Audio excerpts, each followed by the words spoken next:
এক একটা রাত আজ জীবনে মনে করেন 100 বছরের সময় যাইতেছে।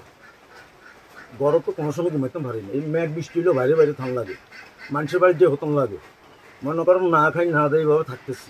এভাবে মানুষের জীবন না ভাই, এভাবে মানুষের কোনো বাঁচানোর জীবন না। তোরা মারিয়ে গেলে একবারে মারিয়ে গেলাম, তবসে কেন আল্লাহ এরকম শেষ করো। আর তো দুটো বাল বাচ্চা আছে, আমি না হাইতে এখন না খাই মিটতেছি আমি ঘরের ভিতরে। এখন পরিস্থিতি আছে, প্রতিদিন রাত্রে আমি বাড়ি যাওয়া লাগে।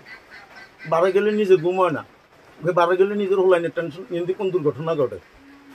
দুইবার স্টক করছি, একবারে মায়ের বেড়ে স্টক করে ঢাকা গেছি, এই রোডও মারি হালাইতেছি। কথা বলছেন ভাই, এটা মানুষের জীবন না ভাই।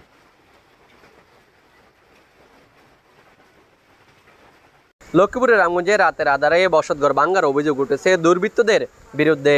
ঘটনাটি ঘটেছে গত 30 জুলাই মঙ্গলবার দিবাগত রাত 1টার সময় লামছড় ইউনিয়নের দক্ষিণ দাসপাড়া আমিন পাটোয়ারি বাড়িতে। সরজমিনে গেলে ঘটনার সত্যতা পাওয়া যায়। আজকে 4 দিন আগে চেনিটানি নিয়ে মনে করেন সারা বাড়িতে লোকজন মনে করেন ঘোরা দিছে। আমি বাড়িতে ছিলাম না, আমি বাড়িতে হুতি না। কালকে রাত্রে আমি বাড়িতে নেই। আমার মনে করেন আসিয়ে মনে করেন আমার না ভাই আমার ঘর দুয়ার কোবায় দরজা ভাঙি চলে গেছে। ভুক্তভোগী মোর্শেদ আলম জানান, রাতের আধারে 2018 সালে 5-6 জন দুর্বৃত্ত আমাকে এলোপাতাড়ি মারধর করে, ফলে আমার ব্রেন স্ট্রোক হয়েছে। তাছাড়া 2023 সালে এবং গত মঙ্গলবার রাতের অন্ধকারে কে বা কারা আমাকে মারতে এসে আমার বসতঘরে টিনের ভেড়া ও দরজা কোপ দিয়ে ভেঙে ফেলে। বর্তমানে আমি এবং আমার পুরো ফ্যামিলি নিরাপত্তাহীনতা ভুগতেছি। আমি প্রশাসনের সুদৃষ্টি কামনা করি। ভাই আমাদের এই মনে করেন 2018 সালে একবার রোডে মারি ফালাই রাখছে। ওইটার থেকে আমার ওয়ার্ড ওয়াইফে উঠে নিচ্ছে, নিয়ে আনার পর আমি বেরিয়ে স্টেপ করছি, আমার ঢাকা আইসিডি নিয়ে গেছে। হিয়ান থেকে আসার পরে কতদিন ভালো ছিলাম, ইয়ার পরে দিয়ে আমার বাড়িঘর দুয়ার কোবান শুরু করছে। ইয়ার পরে বাড়িঘর দুয়ার কোবানোর পরে আমার ঘরে উঠতে যান, আমি ডাঙ্গা থাকি, আমার ডেঙ্গু হয়ে গেছে। আমি 16 দিন হাসপাতালে 11 দিন ছিলাম। মোর্শেদ আলমের মা আমেনা বেগম জানান, বারবার রাতের অন্ধকারে কে বা কারা আমার ছেলে মোর্শেদ আলমকে মারতে এসে তাকে খুঁজে না পেয়ে আমাদের বসতঘর ভেঙে চলে যায়। আমরা রাতের অন্ধকারে কাউকে চিনতে পারি নাই।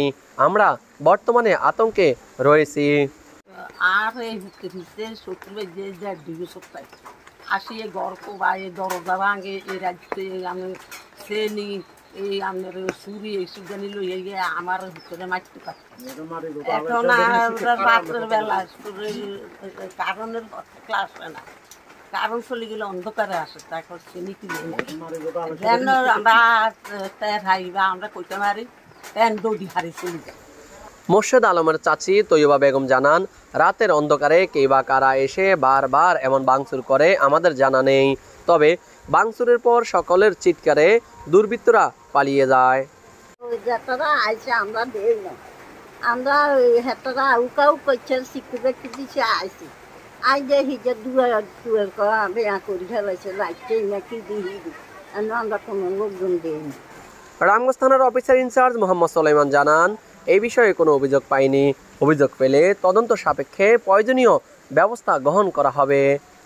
মোহাম্মদ রাজি হোসেন, RSN টিভি, রামগঞ্জ, লক্ষ্মীপুর।